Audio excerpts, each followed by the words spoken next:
Ser bom em algo na vida já é difícil. Ser considerado por alguns o melhor numa determinada atividade é ainda mais.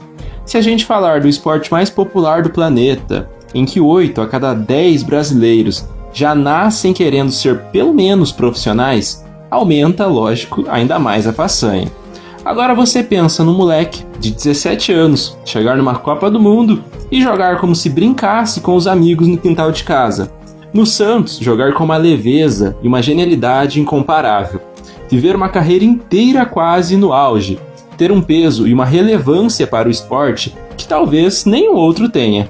Um cara que revolucionou a preparação física, numa época que o esporte ainda estava evoluindo. O Pelé foi uma aberração natural, que tomava pancada até não querer mais. Fazia gols do jeito que bem entendia. Protagonizou jogadas que encantaram o planeta bola. Hoje a história é dele, Pelé. Edson Arantes do Nascimento nasceu no dia 23 de outubro de 1940, na cidade de Três Corações, estado de Minas Gerais. Filho de João Ramos do Nascimento, o Pelé era o irmão mais velho de 2 irmãos. O nome, Edson, foi homenagem a Thomas Edison, inventor da lâmpada. Ele cresceu na pobreza na cidade de Bauru, em São Paulo. Chegou até a trabalhar em lojas de chá para ajudar a família. E ele começou a jogar muito jovem. Teve uma passagem de destaque pelo Bauru quando tinha apenas 13 anos. E daí chamou a atenção de diversos clubes. O principal deles, lógico, o Santos. Mas a sua mãe não queria que ele saísse da cidade e nem fosse jogador. Mas aos poucos essa resistência foi acabando e a lenda que conhecemos foi nascendo. Em 1956, a promessa já mostrou seu valor e chocou o treinador do Santos, Lula. Então, aos 16 anos, o Pelé já assinou seu primeiro contrato como profissional. Foi só no mês de setembro, quando tinha 15 ainda, que ele fez o seu primeiro jogo da sua carreira. Foi uma partida amistosa, e ele já marcou o seu primeiro gol, contra o Corinthians de Santo André. No ano de 1957, começou na reserva, por ser considerado muito jovem, mas não demorou nada para se tornar titular absoluto da equipe do Santos. Nesse ano, por incrível que pareça, o Peixe ficou sem taças, mas o atacante já deu mostras do estrago que ia fazer com números excelentes. Ele marcou 41 gols em 38 jogos que disputou. A primeira convocação para jogar na seleção brasileira foi ainda no ano de 1957, uma derrota por 2-1 para a Argentina, na qual o Pelé marcou o gol brasileiro, e ele foi tido como um futuro craque do Brasil. No ano de 1958, Pelé seguiu arrebentando no Santos, só não estava fazendo chover. No torneio Rio-São Paulo daquele ano, o Peixe foi apenas o 7º colocado, porém venceu o grande Campeonato Paulista de 58, deixando o rival São Paulo para trás. Nesse ano, pelo Santos, o Pelé jogou 46 partidas e marcou 66 gols. Antes da convocação para o Mundial de 58, o Pelé foi diagnosticado por um psicólogo da CBD como, obviamente, infantil e sem senso de responsabilidade para o jogo coletivo. Mas foram justamente essas características que fizeram do Pelé um fenômeno na Copa de 1958, porque as suas molecagens, por assim dizer, espantaram o planeta bola. Além disso, o craque iniciou o torneio do banco, mas depois que entrou no time não saiu mais, e também pudera. O cara colocou a Copa no bolso, marcou 3 contra a França na semifinal e depois fez mais 2 na Suécia, na grande decisão, na vitória por 5-2 do Brasil, garantindo o primeiro título mundial da seleção e sendo eleito o melhor jogador jovem da competição. Já consagrado com o título mundial e sendo a principal estrela do futebol brasileiro, sem sequer ter completado 20 anos, o Pelé ajudou o Santos a fazer boas campanhas no ano de 1959. O clube praiano foi vice do Paulista e da Taça Brasil, porém venceu o torneio Rio-São Paulo daquele ano, com o Pelé jogando muita bola. Ele disputou 43 partidas e marcou 53 gols. Ainda no ano de 1959 foi convocado para disputar a Copa América com o Brasil.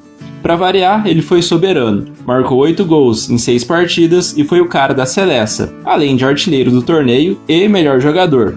Porém, quem ficou com a taça foi justamente a rival, a Argentina. O Brasil foi vice. Simultâneo a isso, o Pelé, como qualquer outro jovem, serviu o exército brasileiro e chegou a jogar partidas e ganhar torneios na categoria. No ano de 1960, o Santos manteve a sua hegemonia no estado de São Paulo e voltou a vencer o Paulistão daquele ano. O Pelé fechou o ano no Peixe com 34 jogos e 33 gols oficiais. Já no ano de 1961, o Santos, que além do Pelé tinha um timaço, continuou a jogar muita bola. Um futebol muito fluido, infinitamente mais objetivo que os outros clubes no Brasil. Prova disso foi que o time ganhou novamente o Paulistão e venceu também a Taça Brasil, ao passar o carro no Bahia e vencer por 6-2 no placar agregado na final. Além das duas taças, o Pelé marcou assustadores 62 gols em 38 jogos com a camisa do Santos nesse ano. No ano seguinte, ano de 1962, o Santos fez aquilo que era rotina para o clube, ou seja, vencer o Campeonato Paulista, mais um para a conta do Pelé. O alvinegro praiano também levou a Taça Brasil pelo segundo ano consecutivo, porém o Brasil estava ficando pequeno para tanto talento do Pelé e seus companheiros, e a equipe triunfou também na Copa Libertadores. Precisou de 3 partidas para bater o tradicional Peñarol na final e ficar com aquela taça. No último jogo da final, o Pelé marcou 2 vezes para o Santos, numa vitória por 3-0 e foi a cara da conquista. No final do ano, o time encarou o Benfica pela Copa Intercontinental e superou o time de Eusébio, além da soberba dos benfiquistas, não dando a menor chance para o clube português. 3-2 e 5-2 foram os placares a favor do Santos. O Pelé marcou 5 desses 8 gols. Já sendo o melhor jogador do mundo, foi convocado para jogar a segunda Copa da carreira, no Chile. O Pelé jogou bem nos 2 primeiros jogos, mas sofreu uma lesão que o tirou desse Mundial.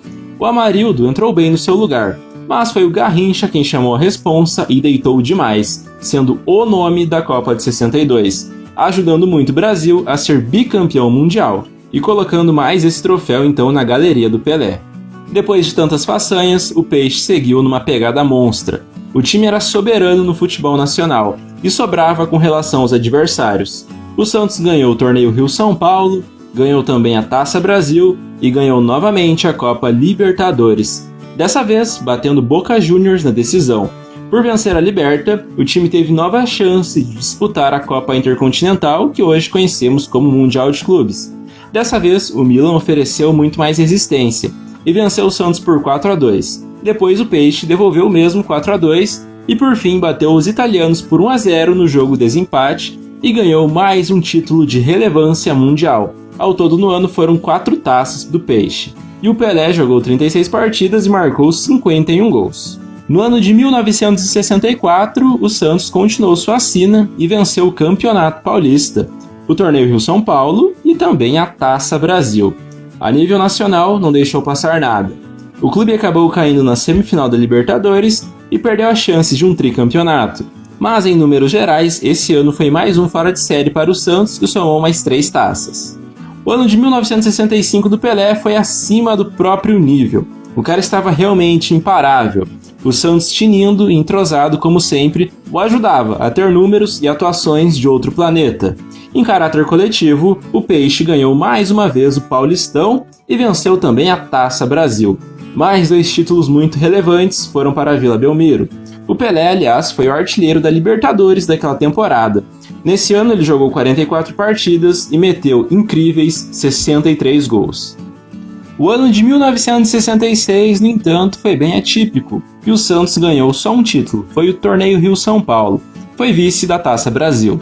Era claro que o time era extraordinário, mas o ápice havia passado. Com vários jogadores do Peixe, o Brasil foi jogar o Mundial deste ano de 1966. Aos 26 anos, o Pelé já estava na sua 3ª Copa do Mundo e tinha a oportunidade de ser trimundial. A seleção, assim como seu craque, não conseguiu jogar bem, e o Brasil acabou decepcionando e foi muito mal. Caiu logo na primeira fase, depois de perder para Hungria e Portugal. Assim como o ano de 66, o ano de 1967, tanto do Pelé quanto do Santos, não teve uma alta quantia de taças, mas o clube conseguiu ao menos vencer o Campeonato Paulista desse ano e essa foi a única taça. Em 1968, o Santos ganhou o Campeonato Paulista com larga vantagem para cima do Corinthians, segundo colocado, e ganhou também mais um título nacional. Dessa vez foi o Torneio Roberto Gomes Pedrosa, que no caso era equivalente à Taça Brasil, ou atualmente como a gente chama de Campeonato Brasileiro. Além desses troféus, o Santos ganhou a Recopa Intercontinental, ao bater a Forte Internazionale de Milão na decisão. Uai, seu app de vídeos curtos.